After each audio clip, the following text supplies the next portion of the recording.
ito po si Papa Joms at i-interviewin po natin regarding sa mga nangyayari ngayon po sa social media. Grabe. And syempre lalong-lalo na sa kanyang partner na si Carla. And tatanungin natin siya kung ano yung magiging advice niya and masasabi niya sa mga supporters.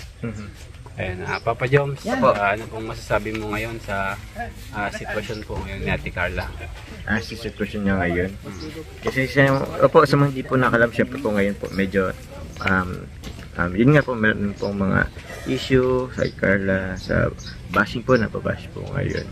So actually ano po bang kahapon naman na ano po naman natin si Carla po na kumusta.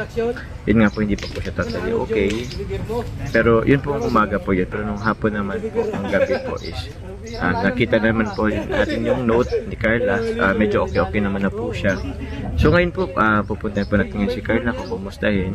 And yun, kapag naman nagbigay na rin po tayo ng advices po sa kanya. Yun nga po, nabanggit ko na po rin sa iba na for now mas magiging social media break muna siya. Yun, ignore niya lang po yung mga bashers, tapos iwasan niya po ang magbasa ng mga comments po kasi possible, laking chances po na makabasa siya ng mga negative comments, and yun po pwedeng magpa-discourage po or magpaano sa naramdaman niya. So yun po ang tawag niyan. Pero knowing Carla naman po, Kuya Olives, madami naman na po siyang napagdaanan, and kayang-kaya niya po yan yung ano niya po ngayon, ng pasan. So ito naman po ang nangyari ngayon is siguro ano rin po to, nagpapatatag po sa kanya bilang ano po, and bilang nandito na sa social media, bilang ito na yung simula kasi simula ang pagpasok sa social media. Ano pa lang to, simula pa lang. Pwedeng nire-ready po siya or tayo sa mga mas malaking challenges po in the near future. So yun, and yun nga, nabanggit nga po, it's also help na yun nga po, nagpapatatag sa atin yung mga ganitong sitwasyon, lalo po sa kanya. For sure po mapupulitan niya rin po ito ng aral, and mas makikilala niya pa po yung mga tao po na kung sino po talaga yung mga totoo talaga sa kanya. Totoo sa kanya po yan. And kumbaga dito din po lumalawak yung circle of friends natin. And syempre, maliban sa circle of friends, lumalawak din yung mga basher talaga natin. Hindi talaga natin maiwasan yan, Papa Joms. Kaya syempre, bilang mga kasamahan ni Papa Joms and ng Team Kalingap, kami po ay nakasupport lang kay Carla. Ano po? Opo, tsaka hindi lang kay Carla po, sa mga beneficiaries din po. Opo, sa lahat ng beneficiaries ng Team Kalingap.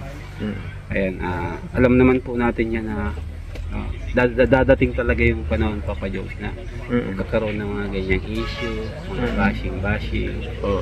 Pero yun na yung mga advice ni Kuya Joms namin, na talagang pagdadaanan nila yon, and I hope na malampasan nila. And rin, siyempre inalo rin po natin yung ating kamay po sa kanila, sa kanya, na sana wag silang matakot or mahiya na sa atin, Kuya, mag-consult or kung hingi po sila ng advice or kailangan po nilang makausap.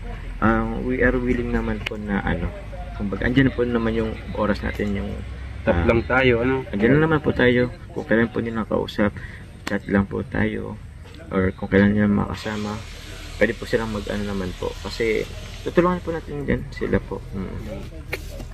Basta ito lang para sa akin, kasi Papa Joms, ngayon si Ate Carla ay nasa stage ng parang sabihin na nating depression, parang pero hindi naman siguro, stress siguro, medyo opo, stress lang pala, malalim ng depression, medyo madala ng depression, pero di natin alam, Kuya, di natin alam kasi kung minsan kasi mga kalingap, hindi natin alam na pag nakita natin akala natin okay, pero yung sa loob niya pala talaga medyo depressed na talaga siya. Opo. Kaya yun, advice lang natin. Opo, yun nga, mas madami naman kasi yung nagmamahal niya. So focus na lang siya na dun sa mga tao, sa mga bagay po na positive po. Kasi di na kasi maano may gawin siya or wala. Meron at meron masasabi ang ibang tao. You cannot please everybody. You cannot please everybody. Lagi po natin yung tatandaan, guys. Kahit ano pa yung ginawa nating kabutihan, mga ginawa nating mabuti sa mata ng Diyos o sa mata ng iba, meron pa rin makakatingin na masama sa mata ng iba. Opo, at wala tayong magagawa dyan. Kung ayaw sa atin ng iba, wala tayong magagawa dyan. Akala ko kung ayaw sa atin ng iba, ayaw din natin. Di natin sila bate. Di natin sila bate. So, ano rin siya para kung paano natin i-handle yung mga ganitong sitwasyon. So, ini-handle rin natin sila. So yun, as of now, for now, syempre for now, kailangan rin nila ng advices or ano natin po, bilang nakakatanda. Kasi si Carla po naman is, ano pa naman siya, 18 years old pa siya kuya. So, yun mga bago pa ito sa kanya, karamihan. Although, mag-isang taon na rin yata siya, o hindi pa. Mag-isang taon na rin siya dito sa kanila, malapit na. So, kahit pa paano, medyo bago pa rin po siya sa mga ganitong situation. So, yun, andyan lang naman po tayo. So kung babalikan talaga natin yung si Ate Carla nung first time ma-vlog, sobrang mahihayin po nun mga kalingap, di ba? Mayan siya kuya, opo. Natago, na ano nga yun, nabigla pong tago sa kwarto nila. Halos hindi nga magsalita noon. Pero napaglabanan niya yun, guys, di ba? Paglabanan niya yun. Ang laki na rin po nung improvement niya. So kung yun nga, napaglabanan niya yung time na nagsisimula pa lang, lalo na ngayon nandiyan na siya sa social media, di ba? Kayang-kaya niyang malampasan niya. Kaya na yun. Opo. Kanyang bagay. Oo, kuya. And syempre, nandiyan si Papa Jones, guys, and alam naman natin na hindi yan papabayaan ni Papa Jones. Opo. And syempre, nandito rin po kami. Opo, ang buong team Kalingap. Kaya, yun. And sa tingin ko, yung mga kalungkutan ngayon ni Ate Carl lang nararamdaman, siguro mapapalitan yan, guys, kapag nakapunta na kami sa Palawan. Ay, kami. Bakit kami? Pwede ka sumunod, kuya. Opo. Sasama mo ako, Papa Jones? Payag ka ba na isama mo ako doon? Pwede, kuya. Kaso nakabook na kami. Paano yan? Ay, grabe mo. Masunod ka na lang. Pwede ba yan? Sumunod na lang ako, Papa Jones? Ikaw ba na, kuya? Pero kung kasama ako doon, Papa Jones, okay lang sa'yo? Ay, mas feel namin ng security. Mas secure kami nun kung andyan si Kuya Olives. Parang ganun. So, pero, kahit na naman, kuya, kasi nasa servisyo kaya, tapangan kuya. Eh, kung sabihin ko sa'yo, Papa Jones, na may ticket na ako. Eh, di. Ayos yan. The more the merrier. Bali guys, yun, na-approve tayo. Nakapag-file ako ng mandatory. Kasama ka rin. Papa Jones. Alam mo ba kung bakit, Papa Jones? Bakit po kuya? Kung bakit? Bakit po? Kasi 14th year wedding anniversary namin ni Mrs.